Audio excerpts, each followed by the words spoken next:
எம்ஜிஆர் வந்து தன்னை ஃபாலோ பண்ணுறவங்கள்ட்ட பின்னாடி வரக்கூடிய ரசிகர்களுக்கு உடம்பு நல்லா கட்டுக்கோப்பாக வச்சுக்கணும். உங்களை ஃபாலோ பண்ணி வர்றவங்க அவங்க அந்த பின்னாடி இருக்கக்கூடிய அந்த ரசிகர்களுக்கு ஃபாலோவர்ஸ்க்கோ நீங்கள் ஏதாவது செய்யணும்னு நினைக்கிறீங்க, நல்ல விஷயத்தை செய்யுங்க. கண்டிப்பாக இது ஒரு தப்பான ஒரு கல்ச்சர் முன்னுதாரணம் தான். ஆனால் இவர்கிட்ட இருந்து அப்படி ஏன் இந்த வார்த்தை வருது? ஒரு படித்தவர், ஒரு அந்த மக்களை நீங்கள் ஆக்கப்பூர்வமான நல்ல விஷயங்களுக்கு பயன்படுத்துங்க. சினிகார்னர் நேயர்களுக்கு வணக்கம். Welcome to the show cinema சர்ச்சைகள். இன்னைக்கு நம்மளோட நிகழ்ச்சியில ஜெயந்தி சுபீர் தான் இருக்காங்க. வணக்கம் சார். வணக்கம் சார். இப்போ எப்படி சார், யாரையாவது பார்க்கணும்னா தனித்தனியா பச்சை குத்திக்கணுமா இல்லை ஒரு பச்சையே வந்து போதுமா? அது உங்க திறமை தான்.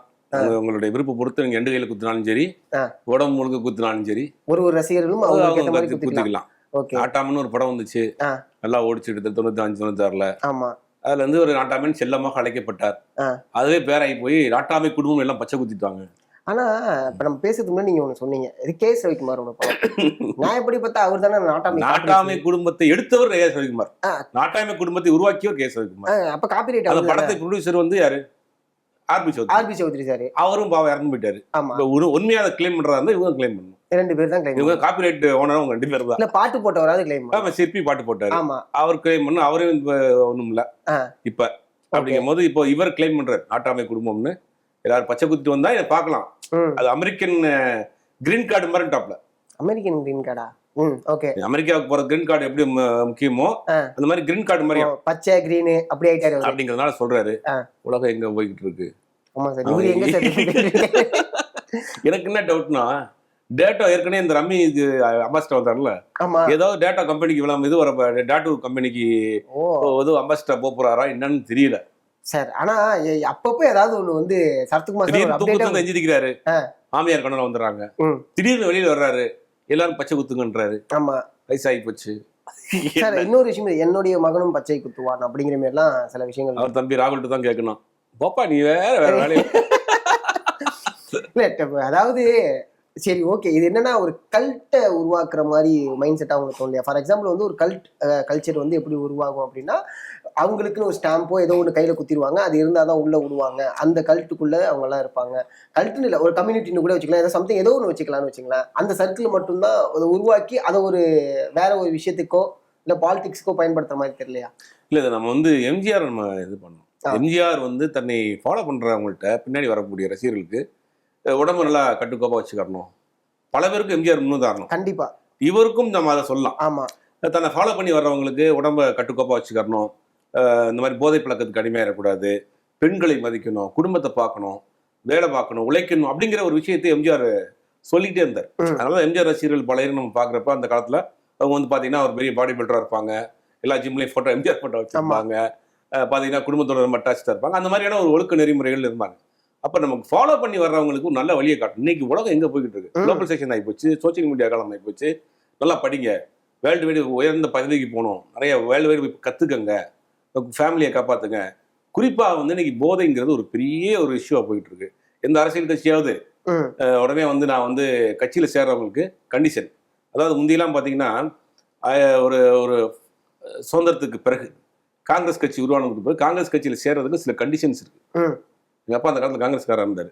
அவர் மெம்பரா சேர்றப்ப ஒரு டெம்ப்ளேட் மாதிரி ஒன்று கொடுத்துருக்காங்க, அதுல ஒத்துக்கிட்டு கையெழுத்து பண்ணும். கதர் சட்டை கதர் ஆடை தான் அணிவிக்கணும், மது இருந்தக்கூடாது, இதெல்லாம் கண்டிஷன்ஸ். கண்டிஷன்ஸ்ல கையெழுத்து போடாதான் கட்சியில நீங்க மெம்பர் ஆக முடியும். அப்படிலாம் இருந்துச்சு காங்கிரஸ் கட்சியில. இப்போ இவங்க பின்னாடி வரக்கூடியவங்களுக்கு நீங்க வந்து இந்த மாதிரி என்ன ஃபாலோ பண்ணி வர்றவங்க இதெல்லாம் பண்ணக்கூடாது, குடும்பத்தை பாருங்க, இன்னைக்கு வந்து உலகம் வந்து பெருசா போயிட்டே இருக்கு, வேர்ல்டு வைடு நம்ம போகணும், நம்ம நிறைய சம்பாதிக்கணும், நம்ம குடும்பத்துக்கு செய்யணும், நம்ம சமுதாயத்துக்கு செய்யணும், நாட்டுக்கு செய்யணும், ஊருக்கு செய்யணும், நீங்க வந்து யாரும் இந்த போதை பழக்கத்துக்கு அடிமையிடக்கூடாது, குடும்பத்துல இருக்கிற ஆளா இருந்தாலும் அப்படி நீங்க ரெக்கவரி பண்ணுங்க. இந்த மாதிரியான ஒரு நல்ல விஷயங்களை கொண்டு போறதை விட்டுட்டு கற்காலத்துக்கு நீங்க கொண்டு போறீங்க, பச்சை குத்திக்கங்க, அதான் எங்களுக்கு ஐடி கார்டு அப்படின்னு சொல்றது வந்து எந்த வகையில்னா, அப்ப அவர்கள் விழித்தரக்கூடாது. அவன் படிச்சு முடிச்சு வேலைக்கு போயிட்டா பின்னாடி வர மாட்டானே. புரியுது. அப்ப பின்னாடியே ஒரு கூட்டம் வந்து அதை கொண்டாடணும் அப்படிங்கிற இது அரசியல் முதலீடா தான் பாக்குறாங்க. Okay okay, political investment. புரியுது. அதுதான் அவங்க பண்றாங்க. இது அப்படியே கொஞ்சம் கொஞ்சமா கொண்டு வந்து கடைசியில வந்து அரசியல்ல அப்படி வந்து நிப்பாட்டுவாங்க. கடைசியில இவர் அரசியல் ரிவர்ஸ்ல வர்றாரு. இவருடைய பேக்ரவுண்டே பெரிய பேக்ரவுண்டு. இவர் ஆரம்பத்துல வந்து ஒரு ஜேர்னலிஸ்டா இருந்தவர். ஓ சரத்குமார் சார். ஆமா, ஓகே சரத்குமாருடைய அப்பா ஆல் இந்தியா ரேடியோல ஒர்க் பண்ணுவார் டெல்லியில. ஓகே. இவர் வந்து இந்த கேபி கந்தசாமின்னு சொல்லிட்டு திமுகவில் அமைச்சராக இருந்தவர். தினகரன் பத்திரிகையுடைய ஃபவுண்டர். தினகரன் இன்னைக்கு இவங்க வாங்கிட்டாங்க, ஆமா. முன்னாடியுடைய ஃபவுண்டர் இவங்க தான். இந்த கேபி கந்தசாமிங்கிறவர் வந்து சரத்குமாருடைய அக்கா ஹஸ்பண்ட். ஓகே. அவரு சரத்குமாருடைய அப்பா வந்து ஆல் இந்தியா ரேடியோ டெல்லியில வேலை பார்த்தவர். ஓகே. இவர் பிறந்து வளர்ந்ததெல்லாம் டெல்லியில தான். அப்ப அக்கா ஹஸ்பண்டோடைய பத்திரிகையான தினகரன் பத்திரிகையே டெல்லியினுடைய பொறுப்பாசிரியராக இருந்தார், இன்சார்ஜா இருந்தார். அப்படிதான் அவரு உருவாகி வர்றாரு. படிச்சு வளர்ந்ததெல்லாம் டெல்லியில. அப்படி ரொம்ப ராயலா, ரொம்ப டெல்லி மாதிரியான ஒரு மெட்ரோபாலிட்டன் சிட்டியில பிறந்து வளர்ந்து படிச்சு ஒரு ஜேர்னலிஸ்டா இருந்து வந்தவர் ஏன் இப்படி வந்து நிக்கிறாருங்கிறதா. அப்ப நீங்க வந்து ஒரு முன்மாதிரியா இருக்கணும். நம்ம அவரை வந்து குறைச்சு சொல்ல, உங்களை ஃபாலோ பண்ணி வர்றவங்க, உங்க அந்த பின்னாடி இருக்கக்கூடிய அந்த ரசிகர்களுக்கோ ஃபாலோவர்ஸ்க்கோ நீங்க ஏதாவது செய்யணும்னு நினைக்கிறீங்க, நல்ல விஷயத்தை செய்யுங்க. கண்டிப்பா. இன்னைக்கு நீட்லாம் ஒரு பெரிய விஷயமா இருக்கு. ஒரு சாதாரண எளிய குடும்பத்தில் இருக்கவங்க நீட் கோச்சிங் சென்டருக்கு போறதுக்கு 2 லட்சம் 3 லட்ச ரூபா வரும். அதை நீங்க அங்கங்க பகுதிகளில் நீங்க ஏதாவது நடத்துங்க. ஜேஇ கோச்சிங் சென்டர் நடத்துங்க. மாதிரி போட்டித் தேர்வுகளுக்கு தயாராங்க. டிஎன்பிஎஸ்சியா இருக்கட்டும், யூபிஎஸ்சியா இருக்கட்டும், இந்த மாதிரியான எக்ஸாமுக்கு தயாராங்க. வேர்ல்டு வைடு நீங்க போங்க, போதைக்கு எதிராக இருங்க. இந்த மாதிரியான விஷயங்களை பண்றது வந்து ஆக்கப்பூர்வமான விஷயம், வளர்ச்சிகரமான விஷயம். பச்சை குத்திக்கங்க, அதுதான் உங்களுக்கு அடையாளம். அதை காமிச்சா நீங்க உடனே அப்பாயின்மெண்ட் இல்லாம பாக்கலாம் அப்படின்னு சொல்றது. இவர் என்ன மனநிலையில் இருக்காரு? படித்தவர், ஒரு பத்திரிகையாளர் இருந்தவர், டெல்லியில் பிறந்து வளர்ந்தவர். இவர் ஏன் இப்படி போனாரு அப்படிங்கிறது ஆச்சரியமா. கண்டிப்பா கண்டிப்பா. அதே மாதிரி இப்ப 2 விதமான பார்வையை பாக்குறேன் சார். இப்ப சரத்குமார் சார் சொல்லிட்டாங்க, ஓகே இது ஒரு ஆரம்பம்னு வச்சுப்போம். இப்ப இதுக்கு முன்னாடி வந்த படங்களோட லிஸ்ட் எல்லாம் எடுப்போம். தேவர் மகன் ஒரு படம் வந்துச்சு. இப்ப அவங்க வந்து அந்த படத்தோட பேரை பச்சை குத்திக்கிட்டா சரியா இருக்குமா? அடுத்து சின்ன கவுண்டர்னு ஒரு படம் வந்துச்சு, அந்த படத்தோட பச்சை குத்திக்கிட்டா சரியா இருக்குமா? ஸோ இது மாரி நிறைய படங்கள் வந்து ஒரு இதை பேஸ் பண்ணி வந்திருக்கு.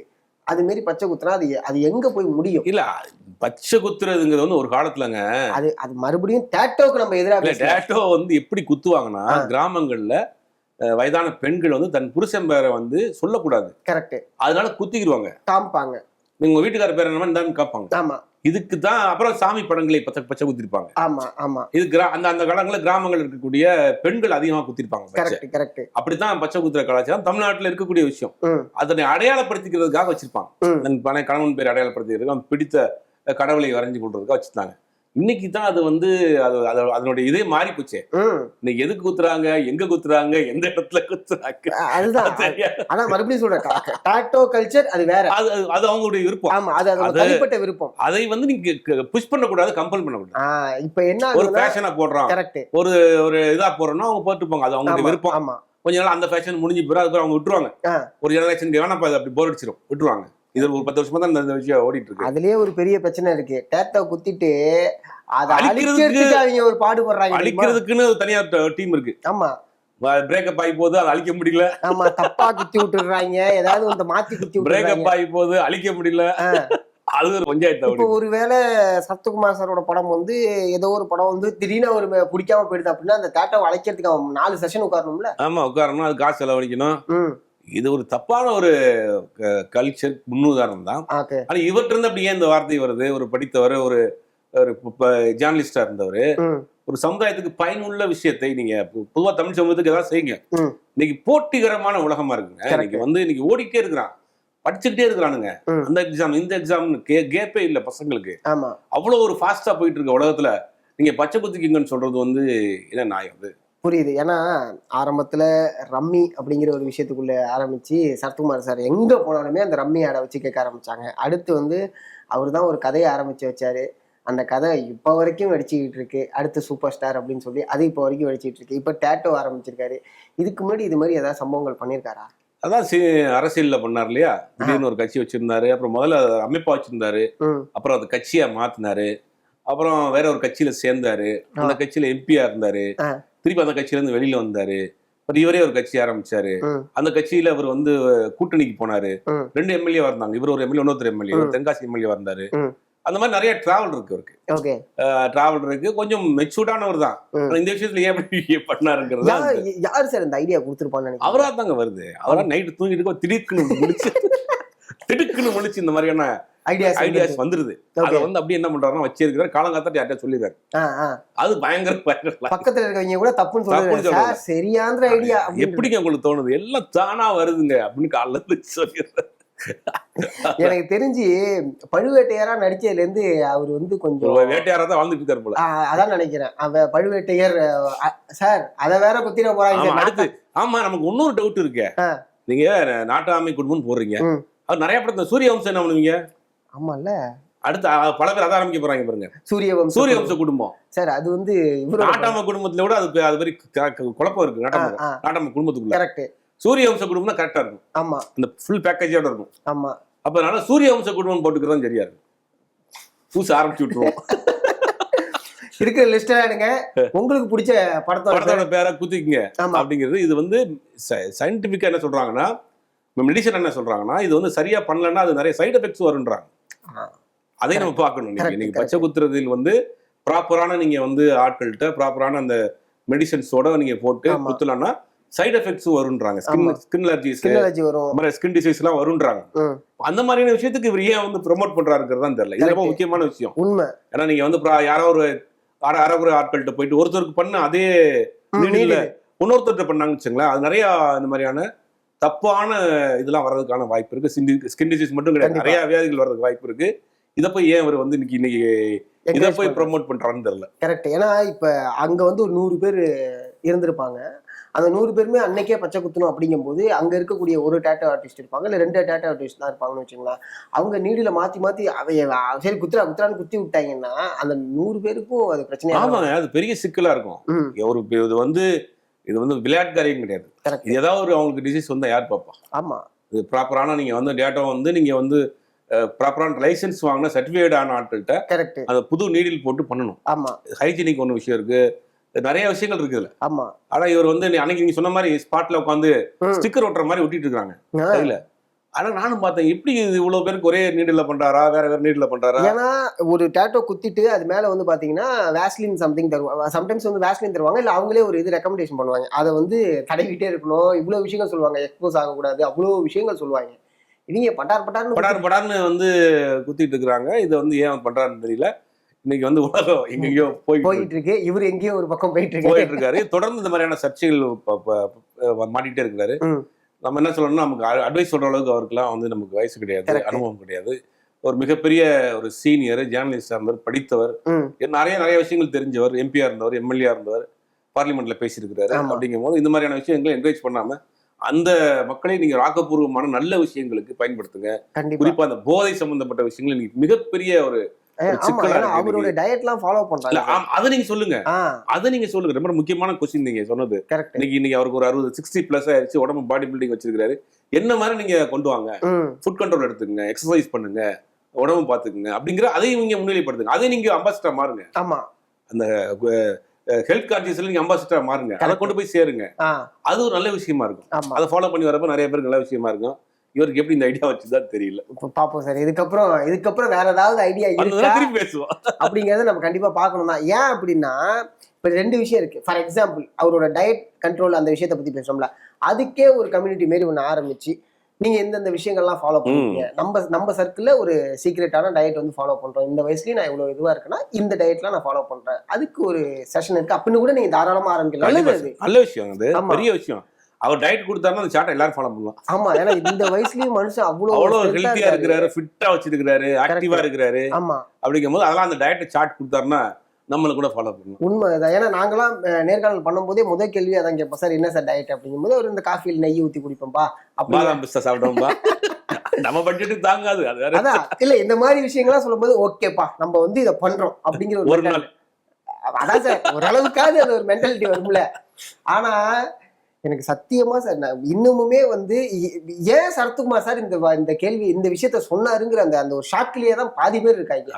அவங்க ரசிகர்கள் வந்து என்கரேஜ் பண்ண ஆரம்பிச்சிட்டாங்க. ஏன்னா சரத்குமார் சாரை பாக்குறோம் அப்படின்னு சொல்லி எங்கெங்க இருந்தெல்லாம் கிளம்பி வர ஆரம்பிச்சிருவாங்க. அதுக்கப்புறம் வீட்டு வாசல போயிட்டு டாட்டூ கம்பெனிஸ் தான் சலார் படம்னு நினைக்கிறேன். பிரபாஸ் வந்து அதாவது அந்த இடத்துல இருந்து அந்த கல்ட்டு இடத்துல இருந்து வெளில போயிடுவாரு.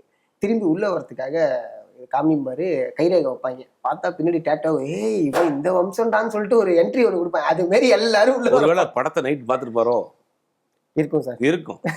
சலார் படத்துல காலையில வந்து எல்லாரும் பச்சை குத்துங்க என்டர் இருக்கும். நைட்டு பார்த்துட்டு பாரு போல. கரெக்ட். ஆனா 2 பனை மரமாவது பச்சை குத்துனா கூட சரி இதுதான் பேரு தெரியாம சில பேர் இருந்திருப்பாங்க. டைரக்டா நாட்டாமன்னு பச்சை குத்த வச்சுட்டீங்க. அது பளிச்சுன்னு தெரியணும்ல, அப்பதானே உங்களுக்கு பனைமரமா அழிஞ்சு போச்சுன்னா பனைமரமா தென்னை மரமா தெரியாது. இல்ல ஏன்னா பழுவேட்டையருடைய அவருடைய கேரக்டர்ல இரட்டை பனை மரம் தான் வச்சு கொடி வரும். ஸோ அதனால சொன்னேன் அது மாரி குத்திட்டா கூட பரவாயில்ல, ஒரு பக்கம் இருக்கட்டும்னு. பட் எனக்கு இன்னொரு டவுட் இருக்கு. இப்ப அவங்க பையன் பச்சை குத்துவாருன்னு சொன்னாங்க, வரலட்சுமி மேடம் பச்சை குத்துவாங்களா? அவர் அந்த நிக்கோலஸ்ல இருக்காரு, விடுவாரா அவரு? சார் அவரே பச்சை தான் சார் நிறைய குத்து. அவர் உடம்புறா குத்தி இருக்காருங்க. ஏன் வேற குத்துன்னு சொல்லுவாங்களா, நாட்டாம வம்சம்னு சொல்லுவாங்க, நாட்டாம குடும்பம் குத்துவோம், நம்ம எல்லாருமே நாட்டாம வம்சம் தான் அப்படின்ட்டாங்கன்னா அப்படின்றாங்களா? அதுவும் வாய்ப்பு இருக்கு. ஓகே, அவங்க என்ன செய்ய போறாங்கன்னு தெரியல, வெயிட் பண்ணி பார்க்கலாம். கண்டிப்பா சார். ஏன்னா இவ்வளவு விஷயங்களை வந்து எப்போதுமே சர்ப்ரைஸா வச்சிருக்கக்கூடிய சரத்குமார் சார் வந்து இன்னொரு சர்ப்ரைஸ் என்ன அப்படிங்கிறத நம்ம தொடர்ச்சியா காலையில் நைட் கனவு வந்தா தான் தெரியும். காலையில என்ன செய்யறாரு, நைட் படம் பார்த்தா தான் காலையில என்ன சொல்ல போறாரு. கண்டிப்பா கொரியன் படத்தை ஒன்றையும் கொஞ்சம் அவாய்ட் பண்ணிக்கலாம். அது ரொம்ப கொடூரமாயிரும். ஆமா. ரொம்ப நன்றி சார், உங்க நேரத்துக்கு நன்றி சார்.